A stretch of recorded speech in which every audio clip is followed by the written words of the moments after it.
Race 4 underway, the Diamond Jubilee Challenge Cup. So William Perkins School you can see on the Buck Station, and on the Bark Station Commercial Rowing Club from over in Ireland.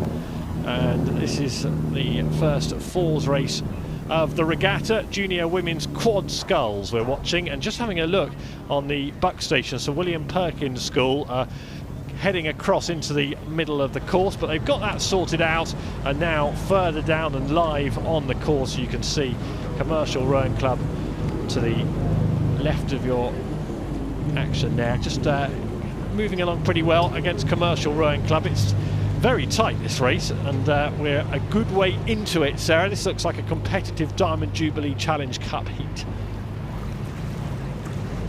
I think it's fantastic. One of the commercial, one of the 41 crews that have come over from abroad, the strong Irish contingent that have joined us, and so William Perkins have had a fantastic quarter-final in Henley Women's Regatta a few weeks ago. We saw them in Marlow Regatta, and then we come over to the commercial boat in Ireland with some junior internationals, and you see there is some real quality in both these boats, and it's showing in this race. It's going to be a tight one.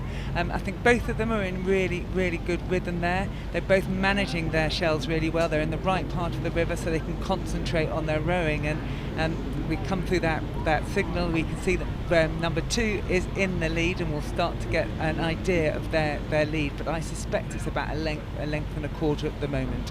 Yeah, it looks good, and they are moving very nicely, Commercial Rowing Club on the Berkshire Station to the right of your picture now. The Diamond Jubilee Challenge Cup, this is women's quad sculls, been around since 2012 and brought in to mark Her Majesty the Queen's 60 years on the throne. And it seems quite a while ago since we were talking about winners at Henley Regatta. Latimer Upper winning in 7 minutes and 45, 25 months ago. And based on this performance, Commercial Rowing Club might be looking to bag their title on Sunday. It's a good start for them. Yeah, it's really exciting, isn't it, to see these young athletes, the quality of both these boats, and the racing that we're going to see in here. We have 24 boats in this event. It's the largest number in the main draw this year. So in the previous years you would have seen less crews come into this regatta to race Wednesday, Thursday, Friday than this year. The quality and the depth of this field meant that we moved it up to 24. We were talking about learning from the experience a bit earlier on. Well, the Sir William Perkins School, 3 of the crew are able to come back next year for the regatta. They're young enough, they'll still be at school, so that's going to be quite a prospect for them. That'll keep them motivated during the long winter months, having tasted Henley this time round. They won't be given up being back later on this week either, just yet, because actually the race is closing in a bit, and they've still got plenty of water. They've got a long way to go here.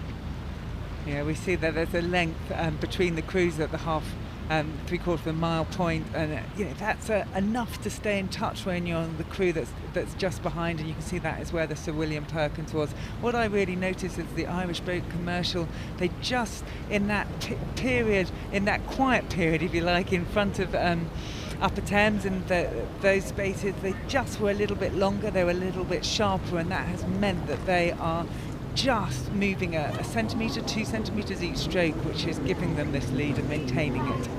When you describe it as the quiet parts of the race as well, not just in terms of the crowds and what's going on the banks, but also in terms of your mindset, there's a danger, I guess, that you can drift a bit at that stage of the race rather than stay focused and stay in control of it. Yeah, and certainly, and it's quiet because you're a little bit further away from the bank. This is a straight course down the river, but the river itself isn't straight. So you start right up against the bank. We saw that in that start line, you know, in that tiny bit of the island. And then as you come into the race, you know, you've got the early markers, and then actually you're in the middle of the river, and it's a slightly bit quieter. You're more removed from the crowd, the bustle, the amazing noise that this regatta affords the athletes. And it is, you have to keep your concentration. It's where it hurts and where the concentration can waver, as you say. Yeah, so everything may seem calm externally, but internally I should imagine it's all screaming. But no sign of any pain for Commercial Rowing Club there in your picture, and moving along really well in the boat there. Just having a look, you can see in the bow seat there, Tavy Healy, Maloney, and another Maloney as well. Emma Maloney in the stroke seat. Good work from them. And there's the lead. They've extended it in that last stretch of the race to make sure as they head in front of stewards. They've only got a few strokes left, 100 metres of the course remaining for Commercial Rowing Club of Ireland to move through in this Diamond Jubilee Challenge Cup. The finish is in sight.